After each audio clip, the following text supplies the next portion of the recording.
과부인 룻이 시어머니를 먹여 살리려는 노력 끝에 땅 주인 보아스를 만나 결혼한 이 이야기를 읽고 다음과 같이 주제를 말합니다. 인생은 한 방이다. 아이고 여러분, 이것이 룻기의 주제이겠습니까? 룻기는 단지 이 땅의 윤리, 처세를 보여주는 행운 이야기가 아닙니다. 룻기를 이렇게 읽는 것이 바로 교회를 지루하게 만드는 독서입니다.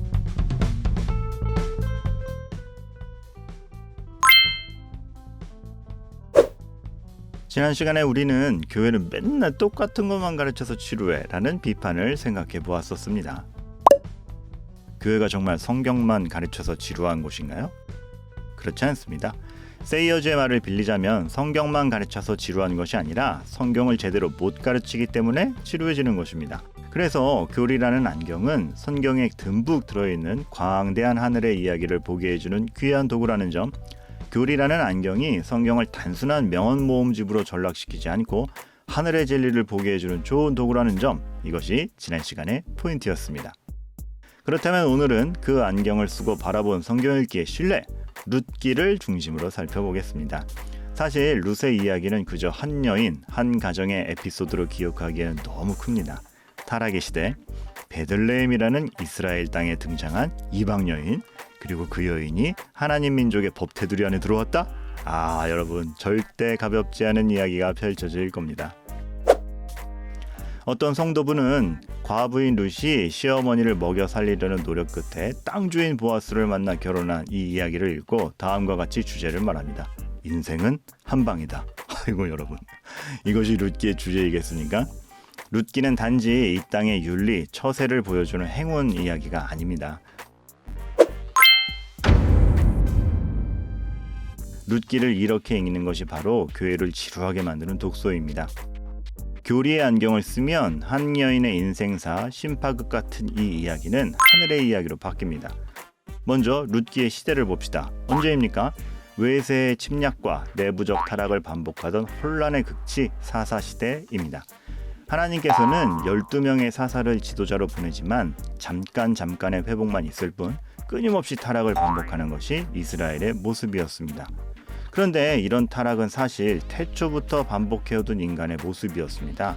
에덴 동산에서의 타락, 노아부터 다시 시작하지만 바벨탑을 지으며 타락, 아브라함부터 시작한 이스라엘을 출애굽하여 구원했지만 금성아지 만들며 여전히 타락, 가나안을 정복하며 나아갔지만 여호수아가 죽은 뒤 12명의 사사 등장에도 불구하고 이스라엘은 계속 타락하고 있습니다. 자, 룻은 바로 그 혼란한 사사시대 역사의 뒤에서 등장합니다. 단지 효심이 좋은 것 이상으로 그녀는 시어머니가 섬기던 여호와 하나님께 신뢰를 두고 발걸음을 옮깁니다. 나의 하나님이라고 고백하고 그 하나님이 여호와인 것을 알고 갑니다. 그 하나님이 자신이 잘못하면 벌을 내릴 권한이 있다는 것도 선언합니다. 자신의 신이 누구인지 그 신이 자신의 삶에 대해 심판권이 있다는 권위를 인정하며 따라간 것이죠. 그죠? 가요 어머니? 그렇게 하고 움직인 만만한 발걸음이 아니었습니다. 그리고 도착한 곳에서 그녀는 기업 물을 자의 책임에 따른, 즉 이스라엘의 법을 통해 보아스를 만납니다. 그저 운 좋은 기회가 아니라 룻은 하나님을 신뢰함으로 행보를 정했고 하나님의 따뜻한 법은 그녀를 보호했습니다. 이방 여인 룻이 하나님을 신뢰하고자 했을 때 하나님의 법으로 회복의 기회를 얻는 삶의 여정, 벌써 복음의 큰 틀이 보이기 시작합니다.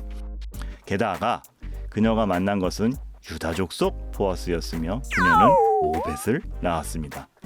유다족 속 보아스와 오벳, 감흥이 없다면 이렇게 말씀드리죠. 이스라엘의 왕족이 되는 유다족 속과 다윗의 할아버지인 오벳, 이들이 지금 룻기에서 등장한 겁니다. 타락의 반복 속에서 등장하는 다윗의 이름, 우리는 여기서 구원의 서막을 마주하는 것입니다. 다윗의 자손을 통하여 예수 그리스도가 이 땅에 오심을 안다면 우리는 룻기를 그저 한 여인의 행복한 결혼 이야기로만 볼 수 없습니다. 인간의 타락에도 불구하고 구원자를 보내겠다는 약속은 여전히 이루어지고 있었고 하나님의 거대한 사랑과 구원의 역사, 바로 구속사를 보게 되는 것이 이 룻기였던 것입니다. 이러한 관점이 바로 조직신학과 교리의 안경으로 보는 내용입니다. 칼빈이 기독교 강요를 저술하며 이렇게 말했습니다. 제 의도는 조금이라도 하나님에 대해 선한 마음을 품는 사람들에게 몇 가지 기본 골격을 가르쳐서 그들을 참된 경건으로 교육받게 하는 것이었습니다. 이처럼 교리의 안경은 우리에게 귀한 것이고 성경을 통해 하나님의 역사를 대면하게 하는 통로입니다. 자, 이것이 얼마나 큰 의미인지, 그리고 교리의 안경은 우리에게 어떤 모양으로 주어졌고 활용해야 하는지, 우리가 교리라는 안경을 되찾으려고 노력해야 하는 이유, 다음 시간에 살펴보도록 하겠습니다. 감사합니다.